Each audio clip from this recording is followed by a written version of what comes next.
You know, it's important for us to give, but it's also important for us to realize that we don't always get everything we want when we want it. I hope I can put to words what's in my heart, because I know that this could be taken both, a lot of different ways, and I could be on the other side arguing the other side of this, of course. So, but I feel like there's a piece of the kingdom that is really important for us to capture as we live in all this favor. And I was talking to a pastor just a few weeks ago, and he said to me, he has several of our, this pastor has a large church, and he sent several students here, and he loves us, totally loves us, and we love him. We have a close relationship with him. And we were just interacting over dinner the other night, and he said, "Man, I love your school. I want to come again and just visit." And they started their school after us, and we helped them kind of get started and stuff. And he said, "I love your school. I love what you guys are doing. And our students that come back, they're just totally rocked and they're changed." And he said, "But can you receive a suggestion?" I'm like, "Yeah, completely." He goes, "We've sent students to your school for probably 6 years." And he said, "This is an observation. It wouldn't be true of every one of your students, but it's true of many of them." I said, "What is that?" And he said, "Your students are so convinced that people are going to get a miracle that they don't know anything about sacrifice and perseverance." And he's had like 5 of our students intern for him. He goes, "Your students are so convinced of miracles," which is the awesome part that he likes. He said, "But if they don't get a miracle, they don't know what to do when it comes to perseverance." Because there's just a lot of us that have seen that we've created this culture and we create expectation, and when the expectation isn't instantly fulfilled, there are some people who don't know our history. They're saying, "There's something wrong. I didn't get my miracle. I went up twice. I got prayed for. I went to the healing rooms. I didn't get prayed for." And it's like, "I don't know what's wrong with me. God's mad at me. I've done something wrong. There's some secret sin in my life. I'm a unique circumstance. I got, and the stories go on and on about why people feel like they're disqualified. Well, I have some kind of, my great-great-great-grandfather was a Mason, and my uncle was, a witch, and as if that disqualifies you. Like, so what? And it's the possible side effects of a culture of miracles, signs, and wonders, is that you can come to this place where you believe if it's not instant, then it can't be God, because you're not used to pressing in for things. Luke 11:9, you know this one well. Jesus said, "I say to you, ask and it shall be given to you. Seek and you shall find. Knock and it shall be opened to you." Now, that word ask, knock, and seek is a continuum. It means keep asking, keep knocking, keep seeking. Jesus isn't saying, "Hey, anybody home? All right, you didn't get it. Nobody's home." No, he's going, "Listen, let's just keep this up. Listen, I prayed and nothing happened. What do I do?" "Oh, you're not going to like the answer." "Oh, okay, what's do it differently, pray a different prayer." See, like, we don't get, it's like, no, just go back and do it again. Do what again? You said you prayed. Yeah, go pray again. A different kind of way. Says they're going to be, and it's like we want like a magic words, like it's the magic words. Well, I know why I didn't get my miracles, because I went to the conference and now I learned my magic words. I used to pray in the name of the Father. Now I pray in the name of the Father, Son, and Holy Spirit. Now I got my magic words. And now I'm okay. Now I can go back and pray and I use my magic words. Now what happens is sometimes you use your magic words and you get it. Next time you pray, you use your magic words and it works. And you're like, "That's it. I just need to use my magic words." And what you don't realize is, no, you just were one prayer from getting a breakthrough. We used to, use wood for heat in Weaverville. Yes, I know. It sounds romantic. It totally sucks. You're freezing your butt off. It's totally cold. You're out of wood. You got to go out in the mountains, try to find wood. The whole family's like, "Hope he finds wood," It's just, listen, it's fine if you're a rich guy and you order it in. Like, "Give me some cords," But if the real reason why you're using wood is because you're broke, it ain't fun at all.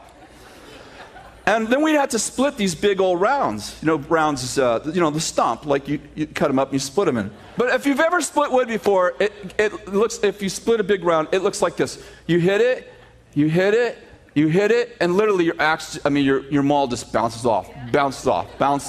I mean, that may be 10 times, it may be 50 times. It just bounces off. And if you look at that log, it looks like nothing happened. I'm dead serious. It looks like nothing happened. And I can remember when I was a flatlander, and I remember like I would hit this log, and this guy, Paul Garwood, our neighbor, we're out there, and I hit the thing about 15 times, and I go, dude, it won't split. He goes, you only hit it 15 times. I'm like, how often do you have to hit it? He said, till it splits. What he said, till it splits. Like I'm stupid. Till it splits, of course. So he takes me out. We go out in the woods, and we get this tree, and I mean, you hit this thing, and you hit it, and you hit it, and you hit it, and you hit it. And I'm not kidding you. It does not look like you did anything to it. And all of a sudden, it might be on the 10th hit, or it might be on the 100th hit. It goes whoop, and breaks in half as if it was always wanted to break in half. I remember the first time it ever happened to me, he's like, that's how you do it there, Flatlander. Well, first he goes, you're supposed to hit it in the same spot over and over and over. Try it over here, try it over there, try it over here. He's like, no, it doesn't split because you do it differently. It splits when you hit it consistently in the same spot.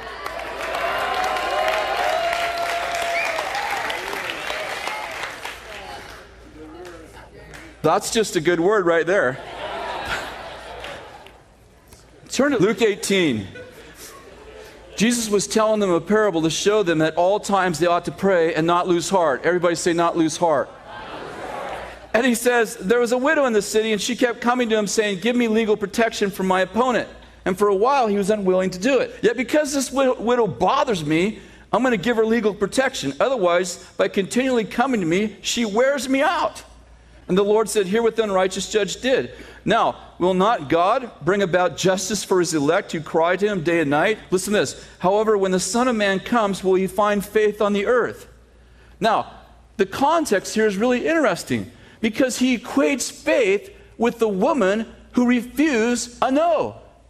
The judge says, no, I'm not going to give you protection. She's like, yeah, you're going to give me protection. And she just keeps going back. And Jesus said, listen, I want you to learn to pray and not lose heart, but I'm concerned that you have faith, and faith is directly connected to the story. In other words, faith means not that you have this great feeling like, I'm going to get a breakthrough, I just know it, but that you keep going back. That you keep going back. And he goes, if you keep persisting, my Father will give you what you want. But I'm concerned you have faith. When I come back, am I going to find people who have faith? And what he means is, am I going to find people that won't give up and lose heart? And he equates faith with people who don't lose heart. What do you do if you don't get an answer? You keep trying.